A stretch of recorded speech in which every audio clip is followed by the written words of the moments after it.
People, welcome back to Arsenal with Ash, here to review our 3-2 defeat at home to Man United. I am seething, fuming. I recorded a video after the game, yeah? I recorded a video after the game. A video where it was a bit all over the place, if I'm honest with you. My emotions were so high. My thoughts, I hadn't collected my thoughts. But I had recorded a video and it was ready to go. And then I realised that the mic weren't on. So to add insult to injury, that defeat, the defeat to them, like, I don't think you lot understand, yeah. No, you probably do understand because most Arsenal fans, especially in London, are surrounded by a lot of Man United fans. This game here, I've been reminded, yeah, today, how important this game is. I knew it was a big game. It's always been a big game over the Premier League years. But the amount of Man United fans, people I've heard from, yeah, people that I ain't spoken to in years, people that I've never spoken to about football, are shouting me about this game. It's mental. It's absolutely mental. Like, I've been fighting for my life in my group chat because of this defeat. So it doesn't matter anymore that we went how many years, 7 years or whatever in the Premier League at home to Man United and not losing a game to them.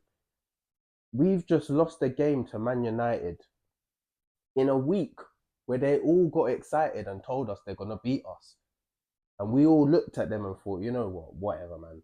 You lot chat all the time. Before every game they chat, and it's true, it is true. But for some reason they had an extra spring in their step because they went and dealt with Man City last week. So they thought they would come here. And we started the game. We've started the game really, really well. I thought, you know what? The players, they have to be up for it. It's Man United. We ain't won in our last two Premier League games. City have just won. It's an opportunity to go back 7 points clear. Villa have just won as well. And it's a big game. You've got to be up for it. We've been waiting for this game. First 10, 15 minutes, we're all over them, dominating them. They ain't even reached our half. We were so good in that opening exchange, unlucky to not get a goal. The first 30 minutes even, yes, we were a bit sloppy and they got back into the game here and there. But we get the goal, we go 1-0 up. And for some reason in my head, I'm still not convinced. I can still see them scoring a goal because we still look a little bit sloppy. And obviously, the moment comes where Zubimendi gives the ball away. It's a horrible mistake. It's a horrible mistake. But I'm not going to be too overly harsh on Zubimendi because he's been brilliant. A brilliant signing. Our signing of the season. One of the signings of the season. But it's a horrific error to gift them a goal. But you get into half time 1-1, you're thinking, okay, Arteta's going to get into the boys. We're going to come out, flex our muscles. If we need to bring on subs, we'll bring on subs and we'll show them. We give Dorgu all the space in the world. He goes and hits a worldie, fair enough. Can't do much about it. It's off the crossbar and in. It's an amazing goal. But we just don't react. Arteta makes the 4 changes all at once. Some say it's a panic set of substitutions, but we just don't react. No, I couldn't see leaders on the pitch. And I felt this against Liverpool at home as well. I didn't see anyone dragging the team and saying, come on, like, let's go. We've got a title to win. And it just didn't feel like that. And you could feel the frustration building in the stadium. Every throw that Ben White's got when he comes on the pitch, he's taking a year to it felt like, to take the throw. You could feel the frustration every time the ball's been misplaced because we know the feeling. The PTSD is rife throughout the stadium. We all know we've been in this position, and it's just so frustrating when you make a team come here that is inferior to you. Yes, they have good players, but you've got a chance, one of our historic rivals, to put a marker down and a statement down to the rest of the league that this year we're doing it. This year we're doing it, but we just, there's just no one to drag us through it. I'm looking at Declan Rice. He's not. I'm just not feeling it. Yes, he had actually had a decent game, but I can't see anyone. Gabriel. And then you look at the captain, Martin Odegaard, and he's quiet as a mouse. And his performance, he's in a shell. Apart from the first 10, 20 minutes, I didn't see him. This is unacceptable. I'm absolutely seething. I am seething.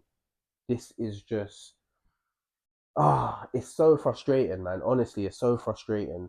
Um, and it's difficult to put it all into words in a collective way to articulate it properly. But ah, I'm just so annoyed, and the manager as well. He has to have a little bit of criticism because the creativity issue. I don't understand. It's we're struggling to create anything through open play again. We went through a period where, and it seemed like it was when Gabriel was out, where we started to score quite a few open play goals, and that whole notion got debunked. But now it's back again. We're struggling. We're struggling, and he's not really changing much, and the dynamics of the player profiles that are on the pitch at the same time, it's just not really matching up well.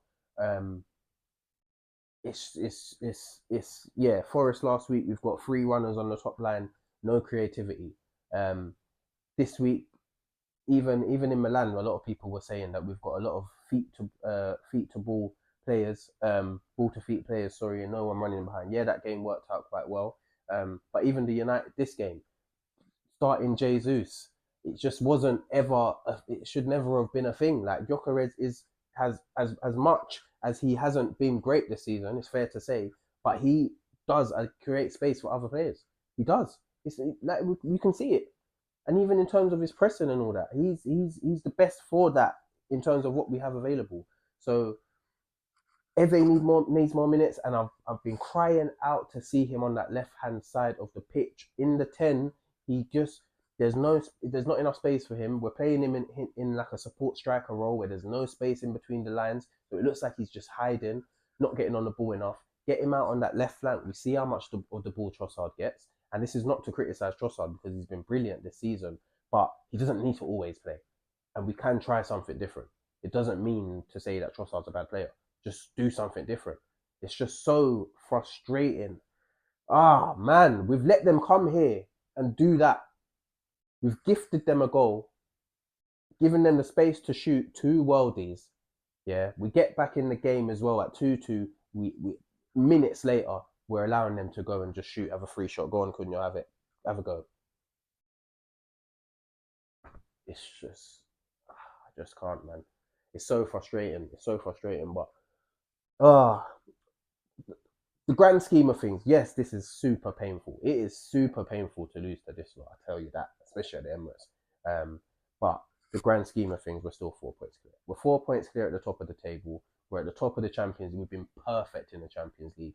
In the Carabao Cup, we've got 1 foot in the final. In the FA Cup, we're in the fourth round. So we are where all of us would want to be.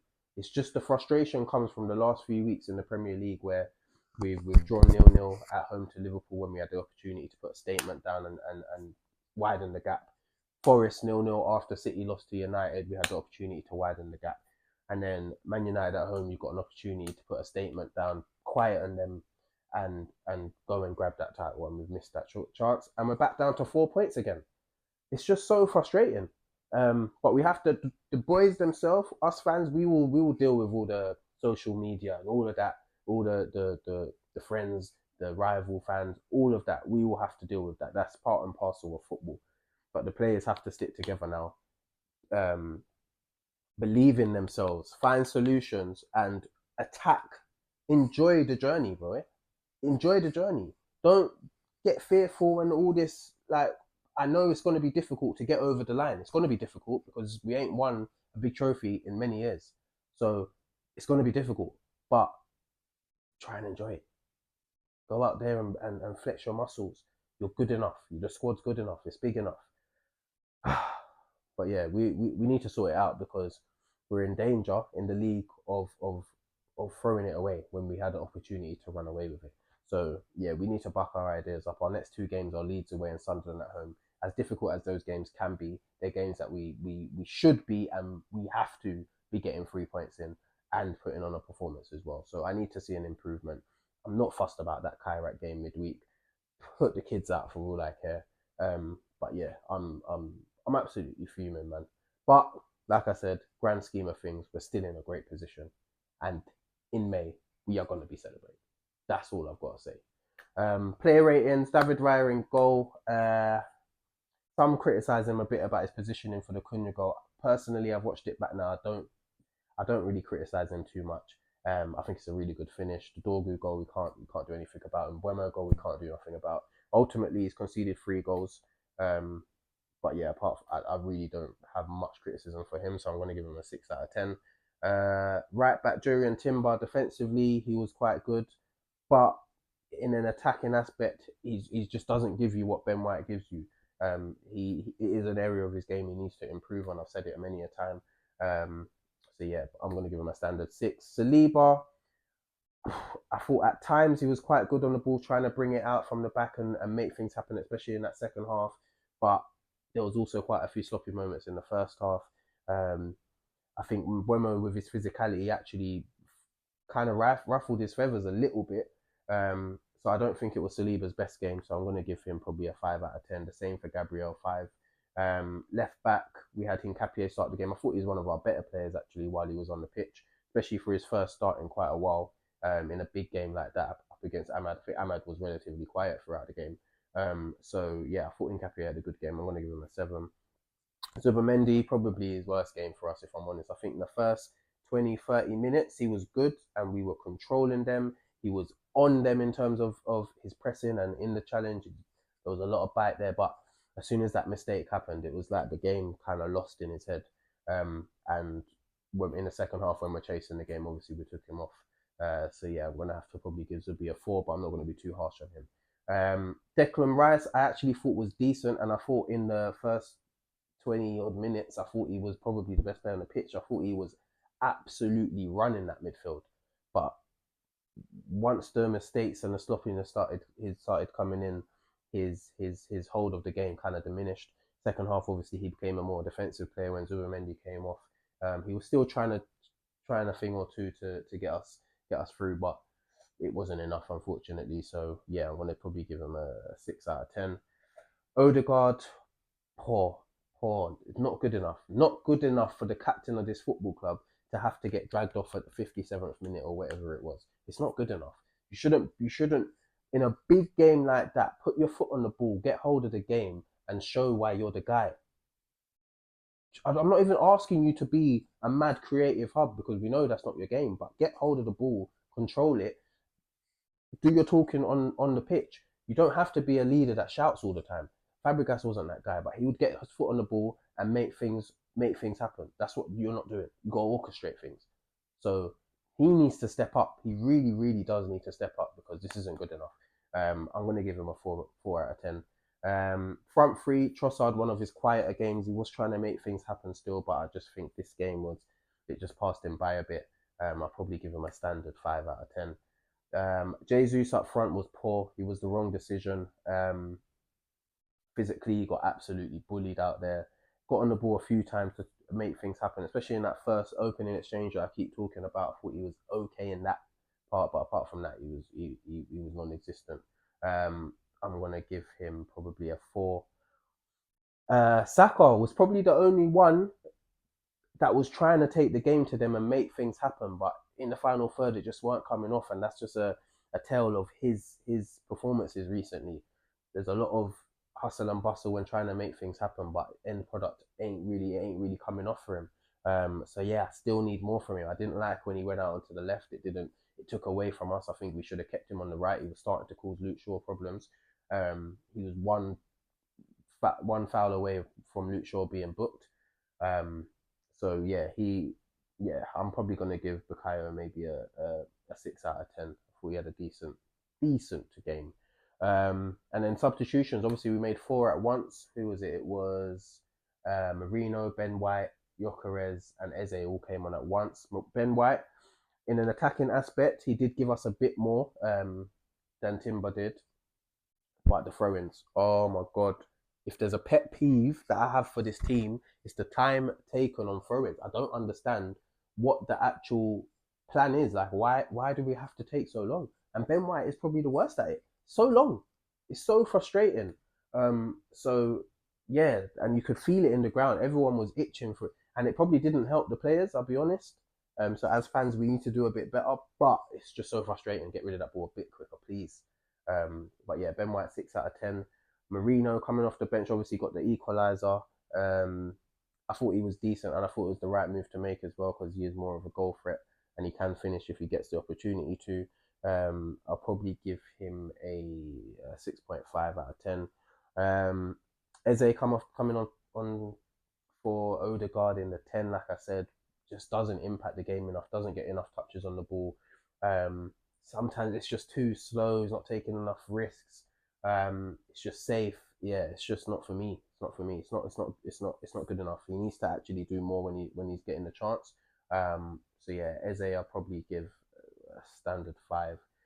And Gyökeres, he should have started the game, not because of his amazing quality or that he's going to score or anything like that, but he was just a better option. When he came on, you could actually see that a bit. He was making it uncomfortable for their defenders. Yes, he might not have been holding up the ball and winning the ball, but he's just making it uncomfortable. It's bouncing when it shouldn't bounce, and things are happening. But yeah, ultimately he didn't do enough. Didn't really have a goal scoring opportunity. So yeah, standard 5 out of 10 for Gyökeres. And then we saw Madueke come on for Trossard and go onto the right hand side instead of the left hand side. And I thought it was a decent substitution because Timber's now inverting. We need that width. So to have a left footed out there who's naturally going to go byline, it made sense to me, but not with Saka out there. Noni's the one that's more direct and he's going to be at you and he's more aggressive and all of that sort of stuff. Saka's the one who's on the right hand side, he's cutting in or he's going byline. It just wasn't the right decision for me. And yeah, Noni, oh my god, if frustration is a player, it's Noni Madueke. Honestly, there was a moment just after we've scored where the stadium is alive. He's got the ball on the touchline. He's running at their defense. He's got them into the box, and then he takes a heavy touch and it goes out of play. And then they score from that. Oh my gosh, there's nothing more frustrating than a player that just overruns the ball consistently. Theo Walcott used to do that a lot as well. It's just so frustrating. Like, clean yourself. Clean up your game, please. Otherwise, it's looking like a disaster. So it's just so bad, man. So bad. I'm gonna have to give Noni a 4. I don't think his impact was non-existent, man. But yeah, man. Ultimately, we lost the game. We're 4 points clear still, but we have to buck up our ideas. It's a painful one, and we're gonna have to suffer. We're already suffering, and pick ourselves up, and we go again. And yeah, that's all I've got to say. So make sure you like, share, subscribe, all of that stuff. Hit the notification bell, and that's me out, man. That's me out.